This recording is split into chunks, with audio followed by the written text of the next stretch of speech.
Итак, теперь мы закончили с основами общей скульптуры головы и можем просмотреть временные промежутки, которые я записал для процесса создания Рейн. Так что давай займемся этим. Это даст несколько хороших примеров того, каким был мой рабочий процесс, а также укажет на хорошие и плохие практики, которые я делал. Как упоминалось ранее, я использую надстройку Screencast Keys для отображения сочетаний клавиш и любого ввода с помощью мыши и клавиатуры, который я использовал в углу экрана. Но они появляются и исчезают довольно быстро, так как это промежуток времени, так что на самом деле они того не стоят. Но если ты захочешь замедлить видео или остановиться в любой момент, чтобы посмотреть, что я сделал или на что нажал, это здесь. Я начал с того, что вылепил простейшую форму головы, но вместо того, чтобы объединить сферу с цилиндром и всеми другими отдельными объектами, я просто придал сфере форму, напоминающую полную форму. Я вошел немного нетерпеливо и сразу же начал вырезать глазницы и добавлять нос. Я действительно могу порекомендовать сделать базовую форму головы первой, прежде чем добавлять какие-либо второстепенные элементы. Не забудь, конечно, включить динамическую топологию, чтобы динамически получать большее разрешение во время лепки. После добавления примитивной шеи ушей с цилиндрами, я начал еще больше совершенствовать лицо.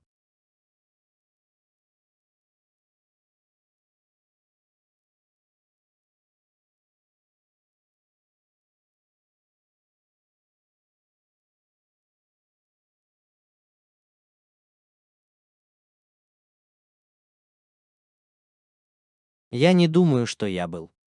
Я не думаю, что это была очень хорошая идея начать лепить рот так скоро, так как я все еще лепил окружающие и ниже лежащие формы. Это просто сделало немного более неловким приводить все в форму. Но одна вещь, которую я действительно могу подчеркнуть, это просто продолжать идти вперед. Твоя скульптура, вероятно, будет выглядеть не очень хорошо на раннем этапе, но если ты будешь продолжать совершенствовать ее и что-то менять, в конце концов она получится хорошей. Мой главный план на данный момент при лепке головы состоял в том, чтобы определить основную форму головы и добавить все элементы лица как можно скорее, чтобы начать экспериментировать с реальным дизайном. Я уже знал, что эта первая скульптура будет женской, поэтому в этом случае формы в целом менее квадратные и более округлые и гладкие. Я также знал, что сделаю глаза и нос довольно большими и белыми, а губы относительно полными. Вместо того, чтобы добавлять глаза отдельно в первом, я пока грубо слепил их в глазницы. Это в основном облегчает внесение более широких изменений без изменения объектов или создания нескольких объектов один за другим.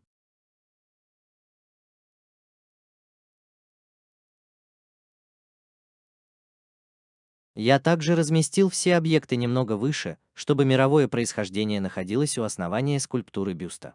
На данный момент это не очень большое изменение, так как я просто делаю это, чтобы не иметь трехмерного курсора и доступа к миру перед лицом скульптуры.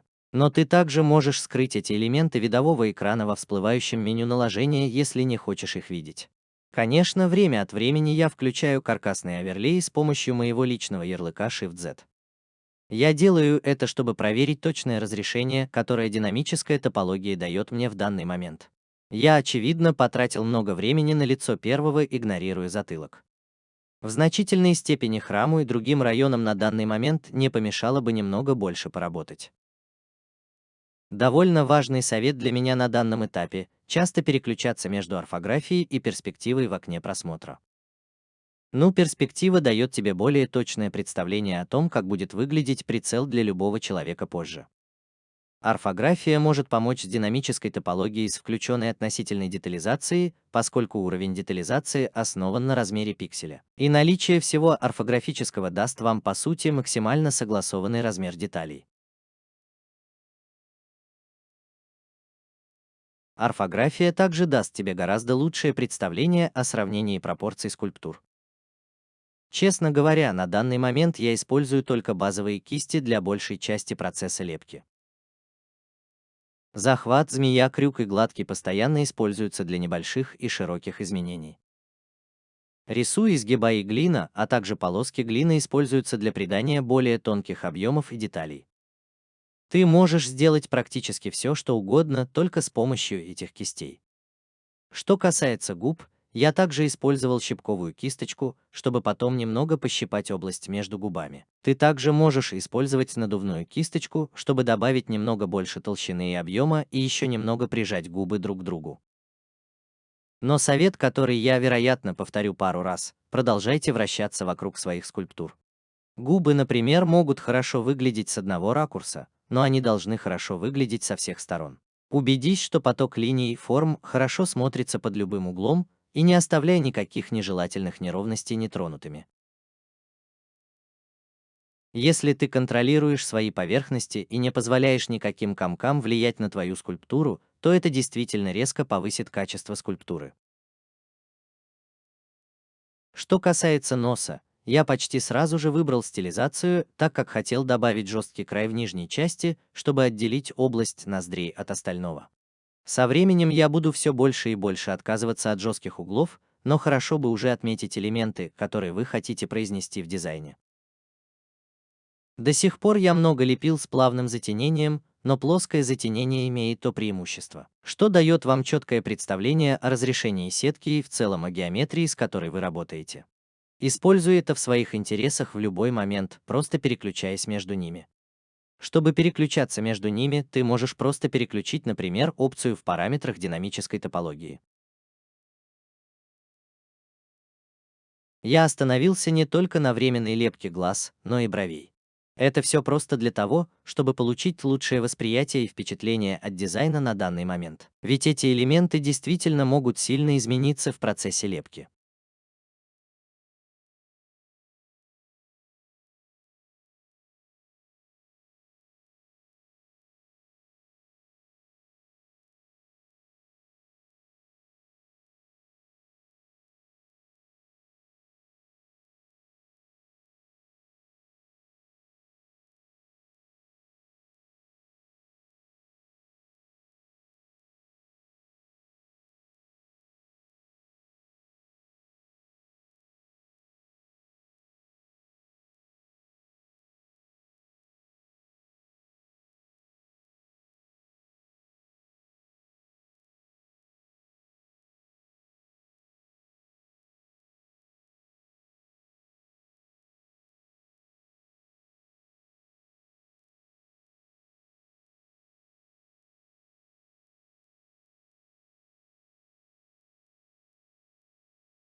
В какой-то момент было бы неплохо еще больше очертить шею и, возможно, даже плечи.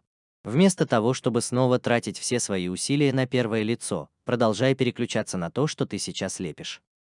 Не доводи одну область до конца, а затем оставляй другие полностью заброшенными. Во всех областях должен быть примерно одинаковый уровень прогресса. Как только я был вполне удовлетворен прогрессом на лице, я заменил скульптурные глаза сферами. Я сделал тот же модификатор, настроенный с помощью модификатора зеркала, что и в предыдущих уроках, и добавил несколько подразделений, чтобы придать глазу хорошее разрешение. Тогда я спрятал их с помощью H и замаскировал оригинальные глаза, которые были вылеплены на голове с помощью кисти для маски. После этого я перевернул маску с помощью сочетания клавиш Ctrl-I и сдвинул и разгладил глазницу, чтобы освободить место для новых глаз. На этом этапе я также начал регулярно переименовывать объекты, чтобы сохранить упорядоченный внешний вид и в основном полезный обзор файла.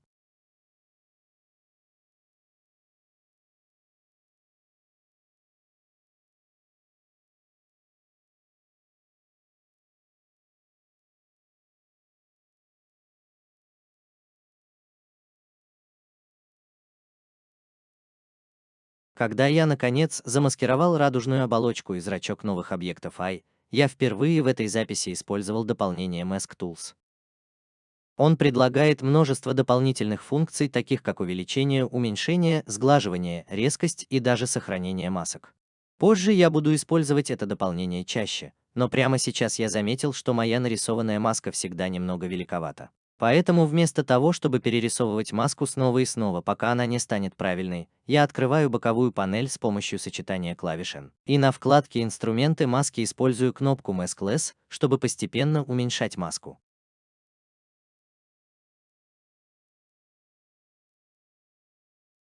Что касается век, убедись, что они хорошо прилегают к глазам. Они торчат из них неправильным образом, точно так же, как рот должен соответствовать зубам под ним.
Я также удалил скульптурные брови, чтобы сгладить лоб и лучше очертить брови под ним. В первом я снова использовал дополнение Mask Tools, чтобы вместо этого извлечь маску как новый объект. Это довольно полезная функция, но немного взлом, так что ожидайте, что произойдет немного ошибок. Но чтобы извлечь маску, вам сначала нужно замаскировать область, которую вы хотите иметь в качестве нового объекта. Тогда ты можешь нажать на «Расслабить контур» в интерфейсе инструментов маски внизу, чтобы сделать границу маски менее неровной, но выровнять края более плавно. Когда ты затем нажмешь на дубликат, он продублирует лица в масках как новый объект. Затем ты можешь добавить модификатор затвердевания либо на вкладке «Модификаторы» в редакторе свойств, либо нажав кнопку затвердевания на панели инструментов маски. Толщина также может быть определена на этой панели. Примени модификаторы и начинай лепить новую сетку для бровей. Я не стал хранить этот объект надолго по причинам, о которых я скоро расскажу, но сейчас, по крайней мере, это действительно хорошее представление о том, как просто отделить брови, чтобы просто лепить на самой голове, не мешая бровям.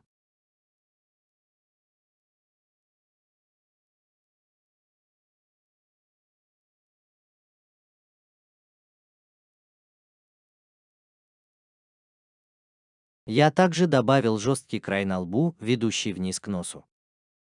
При добавлении жестких краев в свой дизайн важно найти баланс с закругленными поверхностями. Жесткие края — это что-то вроде добавления контуров к вашему линейному рисунку, а гладкие поверхности — это пустые пространства. Так сколько же острых углов нужно, чтобы лучше прочитать лицо? А многие ли стали бы перегружать лицо слишком большим количеством деталей?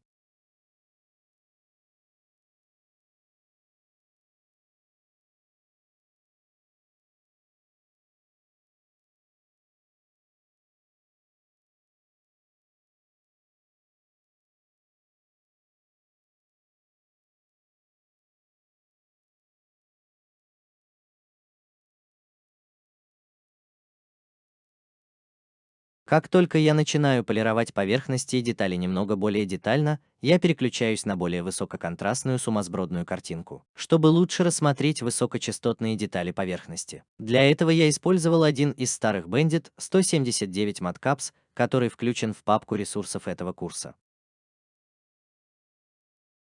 Для ушей я сделал то же самое, что и на предыдущих уроках, но с самого начала гораздо проще. Во-первых, уши в этой модели намного толще и довольно круглые, поэтому я в основном преувеличил внешнюю спираль и сделал очень простую круглую антиспираль в центре. Есть много способов стилизовать ухо, и я могу порекомендовать поискать различные стили в интернете для вдохновения.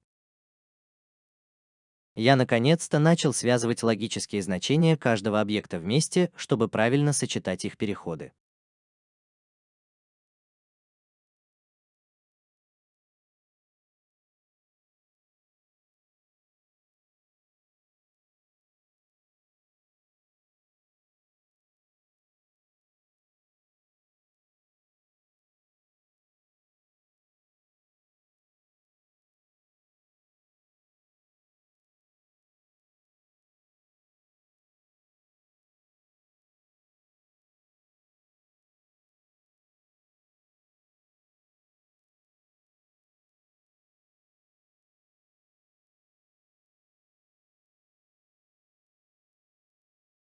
Когда все это сделано, пришло время для следующего большого шага, который заключается в добавлении цвета.